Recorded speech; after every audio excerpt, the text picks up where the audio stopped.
I'm here with Steve Nicholson, Chief Football Writer of the Derby Telegraph, after the Rams' 2-0 victory over Cardiff City here at the iPro Stadium. Steve, your thoughts on the game? Yeah, interesting game, I thought. I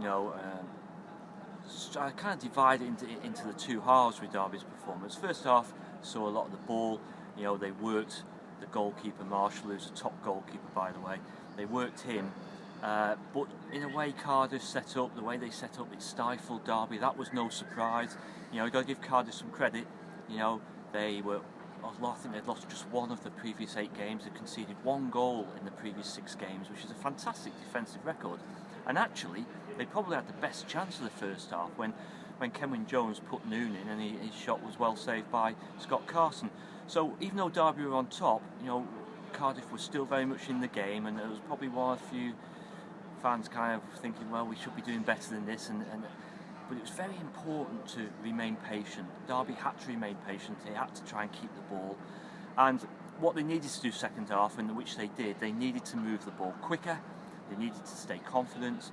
They needed to play a bit higher up the pitch. I think first half, and I just spoke to Paul Clement, and he mentioned this, there was too many Derby players in front of Cardiff first half, so it's easy for the two banks of Cardiff 4 to kind of keep them at bay. Second half was different. George Thorne got more on the ball. He moved it quicker. Derby had players further forward, and they gave Cardiff real problems second half.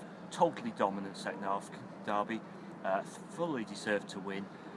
First goal, George Thorne took it away nicely, low, bottom corner, and then Andres Fireman on hand for the second one at the back post to score from a tight angle. 2-0, I'd say, deserved victory, but Derby will have to get used to teams coming here, making it tough for them, as we saw with Cardiff, as we've seen with Burnley this season, and also Middlesbrough. That shouldn't come as a surprise anymore, and the key to it is patience, keep doing the right things, but probably doing it a little bit quicker and a little bit higher up the pitch. Obviously, the last game, big disappointment as Derby's 10-game unbeaten run was ended by Nottingham Forest.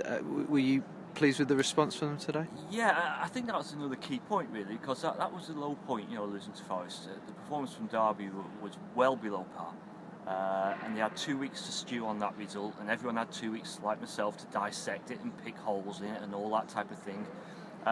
So they'll have been itching to get back on the pitch today, and I thought they showed that. And as I say, second half they looked fully confident, and the win was deserved. And as you say, it was an excellent response to losing at Forest. And again, we look at records, and there's 2 defeats all season in 17 league games, and only 1 defeat in the last 11. That's good form.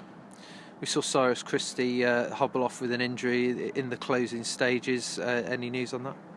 Yeah, Cyrus Christie, I think it's an ankle injury, Paul Clement told me. He said he kind of injured it half an hour earlier, but was able to continue. So Paul Clement didn't seem too concerned about it, and he felt that Cyrus would be okay. We saw Jason Shackle just kind of hobbling about a little bit at the end, but again, Paul Clement said he should be okay also. And then, as I say, looking ahead to Friday night at Hull, Bradley Johnson unfortunately picked up his 5th yellow card of the season. As we know, the rule is 5 yellows before the end of November, automatic 1-match ban, so he'll miss the Hull game. But the key is, and we saw with the substitutions today, this is a very strong Derby squad. They've got enough to cope with losing a player through suspension.